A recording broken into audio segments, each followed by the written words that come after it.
संभलते हैं। औकात सिर्फ इतनी है, कुछ नहीं बात सिर्फ इतनी है।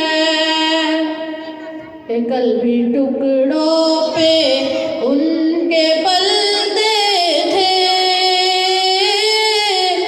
अब भी टुकड़ों पे उनके पलते हैं। कल भी टुकड़ों पे उनके पलते थे, अब भी टुकड़ों पे उनके पलते हैं। वो समझते हैं बोलियां सबकी,